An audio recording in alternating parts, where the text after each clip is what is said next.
Welcome to the Powercat Podcast, the original K-State sports show. Here's your host, Tim Fitzgerald. It's another day and another podcast from your Go Powercat team. And Tim Fitzgerald and Cole Carmody. Cole, this was supposed to be like a baseball-football mashup. And there was one really good football question and 5 good baseball questions. So we got all baseball. There's no VIP with this one. It's just straight up baseball talk. I think it's the first baseball only podcast we've ever done. People want something to cheer about. Yeah. And people want something to cheer about. Yep. Baseball's promising. As we record, folks, they are in action down in Texas against Tarleton State. They are currently ahead, but their record right now is 12-7 overall, 3-0 in the Big 12. They're, as of right now, maybe that changes tonight, they're winless in true road games, Cole, which is interesting. And why I mention that is Big 12 action starting Friday in Waco against Baylor. Before we get to the actual questions from Wabash Station, and they were great, give me your thoughts on this Baylor series and the importance of it for Kansas State. I think it's really big because just for exactly what you mentioned, this team has yet to go on to the road this season and true road games. I think the thing that's different with this K-State team, maybe than some other K-State teams that struggled on the road, is that while they haven't necessarily won a true road game, they still have gone away from home and won games. And the thing about baseball that's different than a lot of other sports is that a lot of the times these neutral site games, you're actually playing better competition than your true road games. K-State's gone on the road to Texas and beaten Nebraska. They went down there and beat Sam Houston State. They beat TCU. They beat Arkansas, and they beat Michigan at Global Life Park, home of the Texas Rangers. So they've gone away from home and won, but it is a little bit different when you're playing a team who practices at that field every day. Not so much about the fans. I don't think Baylor baseball is as much of an atmosphere that this team hasn't seen, more so about going away from home, sleeping in not your bed. So yeah, it'll be tough. Baylor dropped 2 or 3 from Kansas.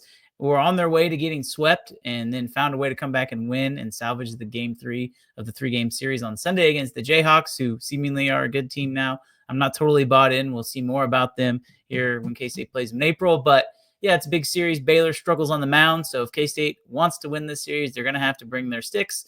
Baylor has a pretty good offense, but either way, I really like K-State's chances, but you're right. It's going to be a really big series. 3-0 against the Big 12. That's a sweep of Utah at home to open play, and now they're on the road. And let's get to your questions here because I liked them a lot. And I'm going to ask you one out of order here because it transitions right in from Woodstock Cat. What are the top teams in the Big 12 this season other than K-State? Right. I mean, that's a good question. I know I just mentioned KU, but some of the traditional teams you might think of are down a little bit this year. Oklahoma State, not as good as they have been in the past. Now, granted, their series with West Virginia, there was a lot of stuff that was kind of run amok, if you'll say, last weekend with obviously the wildfires, with the fires that happened down in Stillwater. They had to cancel 2 games. And so that was a big deal for them. I don't think Oklahoma State's as good, but some teams that are good, Arizona is really good. The thing about Arizona is that K-State doesn't have to play them this year. Arizona State has some good wins. K-State doesn't have to play them this year. Those are 2 teams that jump off the page. I think Kansas is in that mix as well. Just they've lost 3 games the whole season. So, you can look at their strength of schedule all you want, but you got to give credit to where credit's due. So, I mean, those are probably 3 of the better teams. I think Texas Tech, they're solid. They're always a program that you can count on being at the top of the standings. And TCU. So I would say in no given order, not including K-State, those would probably be your top 5 schools. I would throw K-State into that mix. I think they have a great chance to be in that top 6 and potentially top 3. We'll see where it goes at the end of the year. But the good part about all of this, everything that I mentioned, K-State's toughest series will be at Oklahoma State. That is about the only team who I mentioned besides Kansas. They do go to Lawrence, but I think we all can agree that that's a little bit different. You're playing a road game, but you're still close to home. So really their toughest series on the road this year is at Oklahoma State because they get Texas Tech at home. They get West Virginia, who's another team who's really solid. They get them at home. So the road games that have been the bugaboo for Kansas State, they kind of got lucky this year with the schedule. Very interesting. 14 teams play baseball? Does Cincinnati 14 play? teams. Yeah, so Iowa State and Colorado are the two that don't. Yep. You naturally can't schedule 13 Big 12 3-game series. How many do they have? That's a good question. I think 10. So you missed 3 teams. Yes. They should consider trying to set up a mid-season somewhere where teams can meet and play single games. So everyone plays everyone at least once. Well, so Kansas actually played Arizona in a non-conference earlier this week. So kind of what K-State did with football with Arizona. KU scheduled a non-conference with Arizona, more of an RPI booster. It doesn't count towards conference. But, yeah, I mean, there's no reason why K-State should have to go down and play Tarleton. If they're willing to go play some of these better teams to boost their resume, why can't they go to Arizona, play Arizona for a game, and then just head on over to Waco and play the Bears? That would make a lot of sense. I would agree with you 100% on that. Let's get going with this one. This was supposed to be the first question, but I just cheated. How good is this baseball team? I see them beat some. I see they beat some good teams. There's a typo there. Then lose what could be head scratchers. Do we have the talent to make a run in this conference? That's from Big Sam, a longtime member of Go Powercat. Yeah, it's a good question. I mean, again, I'll say this probably about a million different times as we record this, but baseball is so different than every other collegiate sport. And it's different because you just play so many more games, right? And the way that the selection committee picks out teams, they physically cannot watch all of the games. There's games that are happening at 1:00 on a Wednesday. There's also games that, first pitch is at 11:00 on a Tuesday night out on the West Coast. So naturally, the selection committee is going to have to base it off of different metrics. That's where the RPI, that's where the strength of schedule comes in handy. Well, the reason why K-State is playing these quote unquote good teams, and they are good teams. LSU is a good team. They're the number 1 team in the country. The reason why they're playing the LSUs and the Arkansas of the world is because if you beat them, you can lose 2 or 3 of these games. If you keep it close, you can lose 2 of these games. I mean, the 1-run loss in extra innings to LSU, the committee will pay attention to that. The committee will look at that and they will know, LSU lost 7 games the whole year. Well, it could have been 8 if the throw is a little bit more up the first base line and K-State slides in safely and they walk off LSU. They're going to pay attention to that. They're going to see that. They're going to see that K-State beat Arkansas. Arkansas has lost 2 games all year. One of those was to K-State. They're the number 3 team in the country. And so those wins and the close losses mean more than the losses to Omaha, the losses to Creighton, because, again, K-State's not pitching their best pitchers. They're not even starting all of their starters in these midweek games. It's about getting the team ready. It's about developing the guys who maybe you'll need when you get to the latter half of the season as injuries kick in. So, yeah, I think they do have the talent. There's a reason why they absolutely kicked the crap out of Utah for 3 games in the Big 12, because they're battle tested and they're ready to compete in this conference. Okay, let's bring on the next one here from E. Hutch 27. We got 2 from him and 2 from Woodstock, so I'm trying to break them up here. This is a great question. How do we retain our young talent, especially if things continue to go well? Bigger and more successful programs might try to pay for their performance. It's a great point. The portal has been well understood in other sports, but the portal's always kind of existed for baseball. You could transfer and play. I don't know how much it's actually changed for baseball now, but I think the effort to poach players from Manhattan, because they brought in some elite dudes. We'll get into that in a little bit, but I think this is a real concern. What are your thoughts? Yeah, I think a lot of it goes to the rev share stuff. I mean, is the SEC going to give their baseball programs more money than their here's where I'm at. It is like, if you're K-State, do you look at this and say, okay, we're going to value our baseball program more than we're going to value our women's basketball program? Because that's going to be a decision that a lot of schools have to make. Go look at Missouri, for instance. Missouri is clearly valuing their women's basketball program more than they're valuing their baseball program. I think that's clear with everything that's gone on, and we've talked about it over here on the YouTube channel and on the website with the coaching search. But if you're K-State, I understand the want to try and go all in on one of the sports, but you have to still give equal resources, because, again, baseball and women's basketball right now are fighting for that third spot, and making a super regional is like making a Sweet 16. There are literally 16 teams left if you make a super regional. Women's basketball hasn't done that under Jeff Mittie. K-State baseball has done it under Pete Hughes. And so the consistency, obviously, of making the tournament hasn't been there under Pete Hughes. I think it's going to get there because once you make that first one, you start to get some name recognition. I think K-State's going to be in that spot. But I know we're kind of going off on a side tangent here. I think the way you keep your talent is just continue to win. I mean, guys are not going to leave if you're consistently making super regionals. It's so different than all the other sports because you don't have to be in a power conference to win a national championship. Like we've seen teams not in the SEC, not in the old Pac-12, not in the Big 12 win national championships. Cal State Fullerton, Coastal Carolina, the list goes on. You don't have to be in a big conference. Baseball is baseball. If you win, kids are going to stay. That's good news because Pete Hughes and his coaching staff are bringing in some dudes. This is the Powercat Podcast, another one this week. This is the third one. We're just overachieving. Actually, we've got nothing else going on, so we might as well talk about these sports. Make sure you're subscribing to this YouTube channel. Hit the like. Leave some comments. We always like the comments. And, of course, if you're not subscribing to GoPowercat.com, head on over to GPC and click that green join button and see what today's specials are. And we always got something cooking. Just join the fun at Go Powercat. We love our community. They are awesome. So become part of it. Next question up here. Back to Woodstock Cat.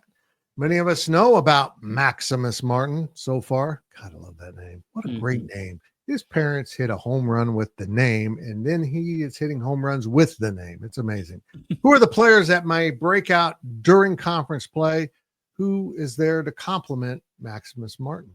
Well, first of all, his nickname is the Gladiator. I mean, come on. That's just absolutely amazing. A little bit of fun fact here about Maximus Martin before we get into some of the other guys. He was actually committed to Arkansas out of the transfer portal and then flipped to Kansas State. So, again, it kind of goes back to, other schools poaching players off K-State's roster. Well, they've kind of done that. And so I say that to say another player to watch out for is Seth Dardar. And that's a guy who's been hitting in the middle part of the order for K-State. He's played off some first base. He's been a designated hitter. He started at Columbia, and his story is so fascinating. And I had a chance to talk to D. Scott Fritchen, who obviously writes for K-State Athletics. He wrote a really incredible story about Seth and just everything he's had to go through. The Ivy League, they do not let you play after 4 years. So once you graduate, if you want to keep playing, you have to transfer. There's no graduate program for collegiate athletes at the Ivy League. And obviously, he wanted to get that education. He was hurt his freshman year. He got to play a little bit during his sophomore year, which was COVID. He got hurt he played his junior year, got hurt his senior year. So now he has to transfer. Well, he's from Mandeville, Louisiana. And if you don't know anything about prep baseball, anywhere in the South, specifically Louisiana, is one of the best states for high school baseball. And he was immediately on LSU's radar. He told D. Scott, he thought for sure I was going to LSU. Like I had my mind made up. I had talked to the coaches. That's where I wanted to go. Well, then Notre Dame called, and then Clemson called, and then some of these other schools started calling him. And then K-State got him on a visit, and he didn't visit anywhere else. He committed to K-State on the spot. And so, again, that's a guy who wants to be at K-State, who puts up monster numbers, hits in the middle of the order. That's a guy I'm looking for. That's a fifth-year senior. But on the other end of the spectrum, another guy to watch is a guy by the name of AJ Avasco. And, I'm a nerd when it comes to this kind of stuff. It's like, I love high school football recruiting, but my true love is high school baseball, seeing kids develop. I mean, that's what I do in the summertime. And I remember seeing this kid on Twitter. He signed with Kansas State. I'm like, who's this? Holy crap, this guy's 6'5". Look at these absolute nukes of home runs that he's hitting. Where is he from? Lincoln, Nebraska? Yeah, he's from Lincoln, Nebraska. Steps foot on K-State's campus. The coaches work with him, tinker some things. He starts to get into the lineup. And what do you know it? K-State plays Nebraska, gets his second or third start of the season, hits an opposite field home run to give K-State the lead, and he hasn't looked back since. He actually hit a home run against Creighton at TD Ameritrade, which is where they play the College World Series. How cool of a moment would that be for him? But guys hitting over 300, has made the move to right field, has been playing out there, been playing really well. And there's, some other guys I could mention, but I would say if you're going to Taunton Family Stadium, you need to watch out for Maximus Martin, Seth Dardar, and AJ Avasco. Those are three of the bright stars for the Wildcats. I feel like these guys, when they were born, the parents said, let's give them baseball names. AJ Avasco is a baseball name. That sounds like a major league name. It does. That's crazy. I like it. I like it a lot. Here we go. Let's go back to Hutch 27. Big picture. Do we have the facilities to host a super regional? If K-State gets itself in that position, can it host a super regional? Does it have good enough facilities? I think the upgrades have helped. Yeah. If I'll just be blunt here, if you're looking at, okay, Kansas and Kansas State, if you're listening on the podcast, you can't see, but I'm doing a balancing act with my hands. If you're looking at Kansas and Kansas State, who has the more capacity to host a super regional, I think it's without question, it's Kansas State. Really, the question should be, do they have the capacity to host a regional? Super regional, there's only one other team. And so you're going to bring your fans to the ballpark. Toynton Family Stadium would be sold out. It's your fans. The super regional is actually the better question the regional is actually a better question because there's 4 teams there. So it's you and then 3 other teams. So, depending upon who those teams are, if you pull in like per se in Arkansas, let's say the roles are reversed. I don't think that's happening this year, but say it's in Oklahoma. Oklahoma is going to bring a lot of fans to Manhattan. Or is there going to be enough hotels for an Oklahoma? And then let's say it's Wichita State. I don't know if Wichita State travels well. They could probably just drive from Wichita. Or, it's a Colorado State or another local school or whatever. Like if you run into this in Missouri, if you run into this, do they have the facilities to do that? I think yes, but I think that they would probably have to do some rearranging of teams to make it work. If I think back to who was in that regional when K-State hosted in 2012, off the top of my head, I believe it was Arkansas was who K-State beat. Wichita State was in there, and then it might have been like a Missouri State or somebody like that. So, yeah, they can. I think that with the new stadium upgrades, it actually would look really cool to host a super regional. I think they can do it. But, again, I hate talking about KU, but, you're literally comparing to a school who's very comparable as far as resources go. That stadium is a train wreck. And so that's why K-State's invested so much money in baseball into their facilities, because they are able to do this. Right now in Lawrence, I don't think that's the case. We got a little bit of time here. What would you do to the baseball stadium to upgrade it? What would be your next phase for K-State baseball? I don't know. I think the press box is really good. I think that the suite areas are really good. I think maybe the other thing I would do is kind of where the students sit. If you want to extend the grandstand, there's really, I would say there's no need, but really during, the nice part of the year, that gets full. And if they extended the grandstand a little bit, I think it would look a lot better. Now, granted, ticket prices would probably go up a little bit, but that's the one thing I do. They finally put in a video board. I think from a strictly a baseball standpoint, they have everything. Really fits what they need to do is they need to get rid of Brandon Berry and put in a brand new indoor. That's what they need to do because that thing is old as dirt. I don't know if that's ever going to happen anytime soon. But as far as stadium goes, I think if they just extended the grandstand, it would look better. I don't think they're getting rid of the grassy beam down the left field line. But really, if you want to make it look like a legitimate baseball park, that's what they need to do is get rid of the grassy knoll and extend both grandstands. I agree with that. I thought a really cool idea would be, this was part of my dream to have wrestling, to put, a wrestling facility attached to everything else that's brand new out there beyond left field and have the wall of the facility actually be the wall of the stadium. So you'd hit balls up onto the roof of this, whatever the facility is. And maybe that's exactly what they could do with the new baseball indoor facility, is to have it be like maybe bring in right field a little bit and have it be a monster out there. I think it'd be kind of cool to give the stadium a little unique flavor to it, and maybe a home edge as you learn how to play on your field. Cole, good stuff. Good stuff. I feel like we should say something about football. It's spring break. Football will start after spring break. There we go. People were asking me on our message boards about when does spring football start. I'm like, it feels like it's been forever, but here we are. Baseball stepped in its place.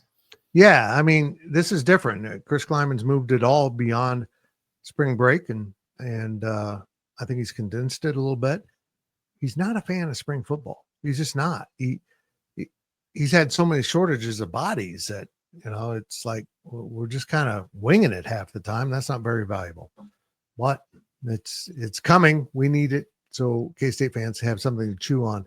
They're grumpy, Cole. Baseball, this is the happy topic right now. We'll see what happens later today, because this goes up Friday morning with the women's basketball team. But fans are grumpy. They want some good news. Baseball should do it. I agree. We'll see. I don't know. Thanks for watching, everyone. We'll be back next week with more editions of the Powercat Podcast. And, of course, we'll have a couple VIP flavorings in there for our subscribers at gopowercat.com. And if you're not, why not? Go check it out.